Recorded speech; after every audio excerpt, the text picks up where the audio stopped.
Magandang araw sa lahat. Ngayon po ay January 7, 2017, Linggo.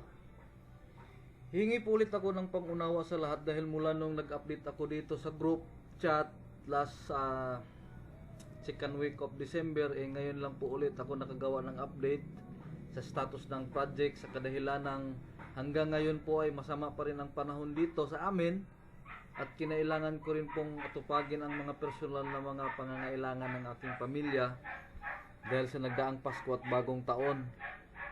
Maligayang bagong taon po sa lahat dito at naway pagpalain po itong project natin sa taong ito. Kung naalala nyo po, last December humingi kami ng tulong sa mga nandito sa group chat para madala sa planta yung raw materials po natin, at yun nga po dahil sa mga tumulong nadala na sa planta ang nasabing raw last December 21. Maraming salamat po kina Sir Roberto Alyanige, Ma'am Sinaida Lidstrom, Sir Ryan Villaber, Sir Jonel Ferrer, Maberos Gallego at Debbie Lim. Nakabuo po tayo ng 12,000 pesos noon kaya nakarating sa planta ang raw materials natin. At bago ko po ipagpatuloy itong update, panoorin nyo po muna ang mga actual footage na nakuha ko hanggang umabot sa planta ang mga nasabing raw. Sa picture? Ano sa picture ron? December 21. Alas 9 ng umaga. Ngayon lang to nahakot. Dahil sa sunod-sunod yung ulan dito halos araw-araw.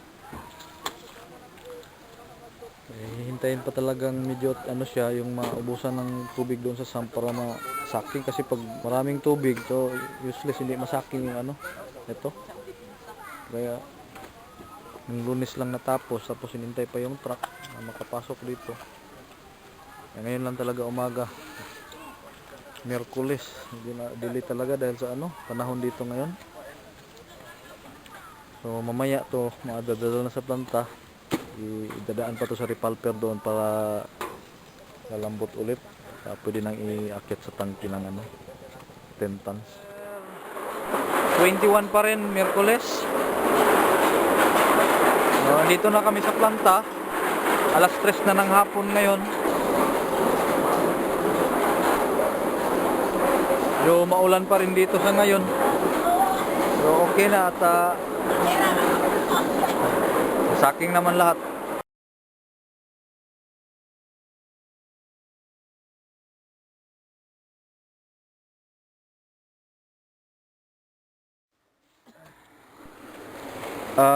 January 6, alas 3 ng hapon. Kararating lang namin dito sa planta. Tignan ko yung status ng materials natin dahil mula nung nadala dito hanggang ngayon di pa rin na-process dahil nga itong sunod-sunod na ulan.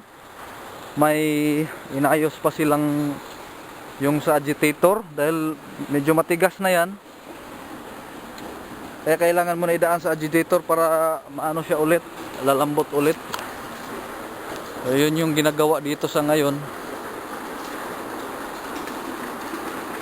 So, dito yan ipaprocess. Yan yung agitator.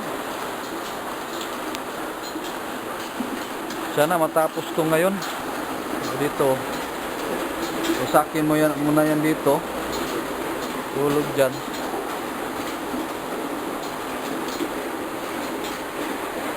Inaayos pa. So, dyan pa rin yung natin, stock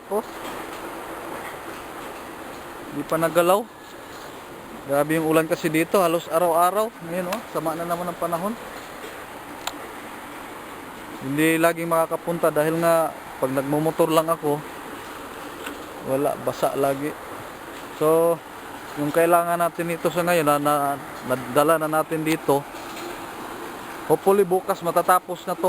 Ito na lang man ang nila inayos sa ngayon. Pag natapos na yan, ito process na hindi, isang araw lang naman yan.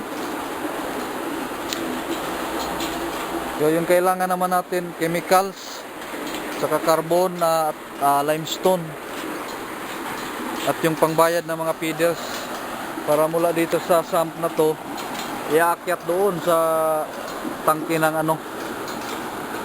para doon na titimplahan ng chemicals.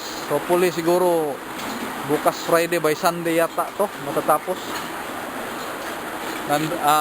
By Sunday matatapos dito, mayakyat na doon sa tangke, then after that 3 days pa doon sa tangke, doon ipaprocess ng 3 days yan. So yun yung pag naman natin ng chemicals, ma-process yan lahat. Iba na yung natin ngayon, hindi na yung tulad nung una na volume na lang yung asay, medyo baba lang yung asay yan. Doon yan sa yung nagbar daw na tunnel.